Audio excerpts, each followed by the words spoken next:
Bismillahirrahmanirrahim. This is your biology tutor Sahar. Today we will discuss our new topic that is muscles. ये topic जो है हमारा chapter 16 से है. आज हम इसको डिटेल से देखेंगे. मसल्स जो हैं वो बहुत ही इम्पॉर्टेंट हैं मूवमेंट करने के लिए, हमारे लेग्स के लिए, हमारे आर्म्स के लिए. तो हमारा जिस्म जो है वो किन से मिलकर बना हुआ है? मसल्स से मिलकर बना हुआ है. तो मसल्स होते क्या हैं, इनका फंक्शन क्या है, ये किससे मिलकर बने होते हैं और ये कितनी किस्म के हैं, और उस किस्म में से आज हम एक टाइप को डिस्कस करेंगे. ये हमारा आज का कंटेंट है. तो बेटे मसल जो वर्ड है वो मस से निकला है. जैसे कि मैंने ये बोर्ड के ऊपर भी लिखा हुआ है मस. ये बेसिकली लैटिन वर्ड है बेटे. मस कहते हैं माउस को, चूहे को. ठीक है, ये उसके अंदर सबसे पहले डिस्कवर किया गया, तो वहां से इसको नाम दे दिया गया मसल.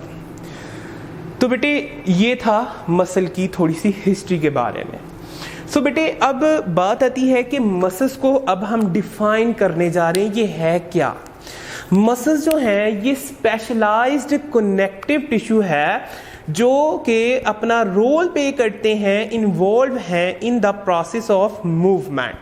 सो बेटे फिर यहाँ से हमें बात समझ आती है कि मूवमेंट के अगर अंदर इनका रोल है तो ये फिर कैसे मूवमेंट करते हैं. ये कंट्रैक्शन और रिलैक्शन, यानी कि कंट्रैक्ट और रिलैक्स होते हैं. अगर इसकी बहुत ही अच्छी सी मिसाल आपके ज़हन में आ जाए, हमारे ये जो आर्म के ऊपर दो मसल हैं, बाइसेप्स एंड ट्राइसेप, तो इनकी मूवमेंट भी कंट्रैक्शन और रिलैक्स है. तो आइए हम डेफिनेशन देख लेते हैं. These are specialised connective tissues जो कि इन्वॉल्व हैं in a process of movement. तो इनके अंदर मसल्स का करेक्टर सेकंड हो गया, ये कंट्रैक्ट एंड रिलैक्स करते हैं. तो यहां तक हमने दो चीजें अभी तक पढ़ ली हैं. एक हमने इसकी हिस्ट्री को देख लिया है, एक हमने इसकी डेफिनेशन को देखा है, और साथ ही हमने इसका दो करैक्टर देख लिए कि ये मूवमेंट के अंदर है इसका रोल और कैसे करता है मूवमेंट, कंट्रैक्ट और रिलैक्स होकर. सो बेटे ये जो सेल्स हैं ये खास किस्म के इनके अंदर स्पेशलाइज्ड प्रोटीन्स हैं, फिलामेंट्स हैं, जिनकी वजह से ये कंट्रैक्ट और रिलैक्स जो है वो करते हैं. बेटे वो कौन कौन सी स्पेशलाइज्ड प्रोटीन्स हैं, फिलामेंट्स हैं, उनके कोई नाम भी तो होंगे ना. तो बेटे ये हैं एक्टिन, बेटे मायोसिन और ट्रोपिन एंड ट्रोपोमायोसिन. ये वो खास किस्म की स्पेशल प्रोटीन्स हैं, स्पेशलाइज्ड प्रोटीन्स हैं जो कि कंट्रैक्शन और रिलैक्सेशन में मदद देती हैं. अब बेटे क्योंकि ये कंट्रैक्ट और रिलैक्स करने के अंदर मदद देती हैं तो इनको खास फिर हम एज अ होल नेम दे देंगे, वो है कंट्रैक्टाइल प्रोटीन्स. ऐसी प्रोटीन्स जो कंट्रैक्ट करने में, रिलैक्स करने में बॉडी ऑर्गन्स को, मसल्स को मदद करती हैं, are named as contractile proteins. तो ये बड़ा अहम एमसीक्यूज भी है, इसको ज़हन में रखिएगा. अच्छा जी बेटे वर्टिब्रेट्स, अब आपने मुझे ये बताना है हम इनवर्टिब्रेट्स में आते हैं कि वर्टिब्रेट्स में आते हैं, किनके पास रीढ़ की हड्डी होती है और किनके पास रीढ़ की हड्डी नहीं होती. तो ये आपका असाइनमेंट भी है, ये आपने बताना भी है. ठीक है, तो बेटे वर्टिब्रेट्स के अंदर तीन टाइप के टिश्यूज है, तीन टाइप के मसल्स टिश्यूज हैं. तो बेटे सबसे पहले है स्मूथ मसल्स, दूसरी टाइप है कार्डिक मसल, और तीसरी इंपॉर्टेंट टाइप है स्केलेटल मसल्स. तो आज इन तीनों में से हम एक को डिस्कस करेंगे, दैट इज स्मूथ मसल. बेटे स्मूथ मसल नरम, मुलायम, ज़हन में तो यही आता है ना स्मूथ का सुन के.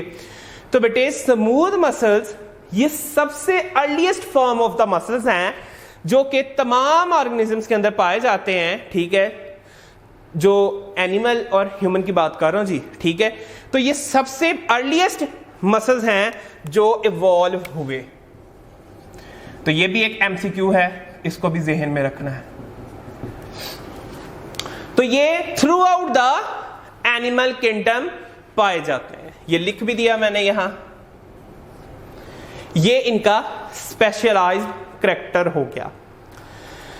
अब जी बात आती है इसकी फर्दर डिटेल की। हम अब इसकी डिटेल को डिस्कस करने जा रहे हैं। तो बेटे पहला पॉइंट जो उधर लिखा हुआ है आपके सामने है, वो है करैक्टरिस्टिक्स का। बेटे करैक्टरिस्टिक्स के लुग़वी मायने हैं किसी भी चीज की खसूसियत, यानी कि वो कैसा दिखता है, उसका साइज क्या है, उसका कलर क्या है, उसके अंदर उभार कैसे हैं, उसका काम क्या है, वो कहाँ से कंट्रोल होता है, वो कहाँ कहाँ पाया जाता है, और इसको कहते हैं करैक्टरिस्टिक्स। सो आइए हम एक एक करके इनकी करैक्टरिस्टिक्स को डिस्कस करते हैं। पहला है मसल अपीयरेंस, कि ये मसल है कैसा। बेटे नॉन स्टाइरेटेड एंड अनस्ट्रिप्ड, यानी कि इनके अंदर ये देखिए मैंने एक स्मूथ मसल ड्रॉ किया आपके सामने।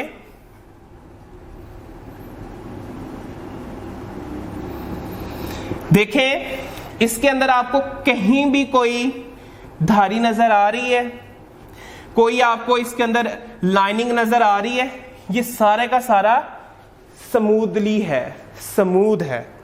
इस वजह से इसको अनस्ट्रिप्ड या नॉन स्टाइरेटेड मसल कहते हैं। इसकी शेप जो है ये मैंने आपको यहां ड्रॉ की है। जरा मैं इधर एक ड्रॉ करने की कोशिश करता हूं। अगर मैं आपको थोड़ा सा ये वर्ड स्पिंडल का मतलब बता दूं, यानी कि जो दरमियान से मोटा हो और एजिस से शार्प हो, तो ऐसे मसल्स को हम स्पिंडल मसल का नाम देते हैं। देखें यहां से ये शार्प है और यहां से ये गोल है, ठीक है। तो एज अ होल फिर इसकी शेप क्या हुई, ये हुआ स्पिंडल शेप। अब बेटे क्योंकि ये स्पिंडल शेप हो गया, आपको पता है सेल से मिलकर बनते हैं, तो बेटे इसके अंदर नंबर ऑफ सेल न्यूक्लियस अब हम देखेंगे 1 पर सेल, यानी कि एक सेल के पास, एक मसल के पास, एक उसके सेल के पास एक न्यूक्लियस होगा, ठीक है। यहां तक अभी हमने मसल अपीयरेंस, मसल शेप और नंबर ऑफ न्यूक्लियस को डिस्कस कर लिया है। अब हम आगे जो डिस्कस करने जा रहे हैं दैट इज फंक्शन। बेटे फंक्शन कहते हैं काम को। तो बेटे ये स्लो, आजादाना, स्पॉन्टेनियस एंड इनवॉलेंटरी, यानी कि ये खुद ब खुद जो है वो काम करते हैं, ये हमारे दिमाग के कंट्रोल के पे नहीं है। सो ये इनवॉलेंटरी हैं, ठीक है। तो बेटे कंट्रोल्ड बाय, सॉरी बेटे इनवॉलेंटरी का मतलब होगा हमारा इनवॉलेंटरी का मतलब होगा कि जो कि कंट्रोल्ड होते हैं बाय सेंट्रल नर्वस सिस्टम या हार्मोन्स के। जो वॉलेंटरी हैं वो दूसरे जो हैं वो खुद ब खुद होते हैं, ठीक है। तो बेटे अब यहां बात जो आखिरी हमारी रह गई है वो है अकरेंस की। ये कहां कहां पाए जाते हैं? तो बेटे ये हमारे विजुअल ऑर्गन्स के ऊपर पाए जाते हैं। बेटे विजुअल ऑर्गन का मतलब क्या होता है? ऐसे ऑर्गन्स जो कि इंतहाई इंपॉर्टेंट हैं, वाइटल हैं फॉर द बॉडी, ठीक है। अगर मैं बात करूं बेटे, ये पाए जाते हैं ब्लड वेसल्स में, डाइजेस्टिव ट्रैक्ट में और ब्रोंक्यूल्स में, ठीक है। तो बेटे कंट्रोल करते हैं मूवमेंट का थ्रू द हॉलो रीजन। अब बेटे इसको जरा हम कुछ इस तरीके से देख लेते हैं। लेट्स सपोज ये हमारी खुराक की नाली है, ये हमारा स्टमक है, ये हमारी स्मॉल इंटेस्टाइन है। देखें बेटा जी, ये जो डाइजेस्टिव ट्रैक है ना, यहाँ क्या नाम है इसका, ओसोफेगस।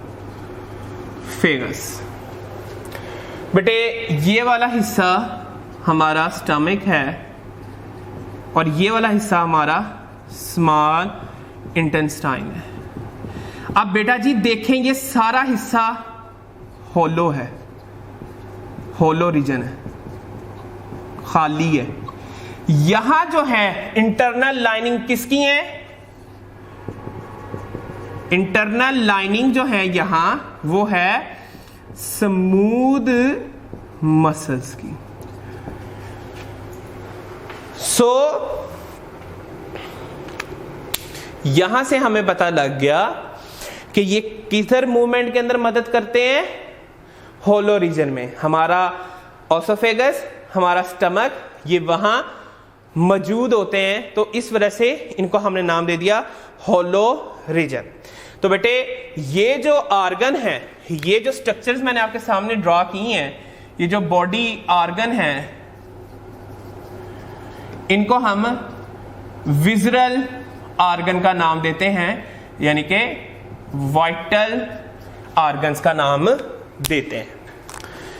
अब बेटे यहां अगर मैं कहूं की वर्ड इस मसल के क्या हैं, यानी कि बेटे की वर्ड्स कहते हैं ना जी, एक अगर बंदा एक पर्सनैलिटी है उसको 3 लफ्ज में हम बयान करते हैं तो उसे हम कहते हैं की वर्ड्स।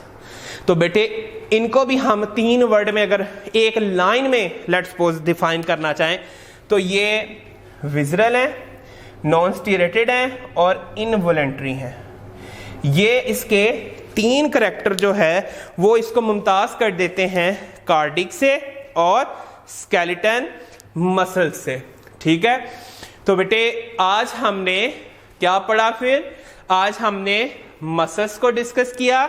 मसल्स होते क्या हैं, मसल्स का काम क्या है, मसल्स कितनी किस्म के हैं, किससे मिलकर बने हैं। फिर हमने स्मूथ मसल को देखा, ये अर्लीस्ट मसल था, किंगडम में सबसे थ्रू आउट पहले पहचाना गया। फिर हमने मसल की अपीयरेंस कैसी है, उसकी शेप कैसी है, उसमें न्यूक्लियस कितने हैं, वो काम कैसे करता है, वो कहां कहां पाया जाता है, फिर इसका फंक्शन क्या है, और फिर लास्ट पे हमने इसके 3 कीवर्ड्स देखे और इसको हमने डिफाइन किया। सो बेटे इसी के साथ आज हम अपना लेक्चर वाइंड अप करते हैं। उम्मीद करता हूँ आप लोग सही होंगे, खैरियत से होंगे। Stay at home, stay blessed. अल्लाह हाफिज़।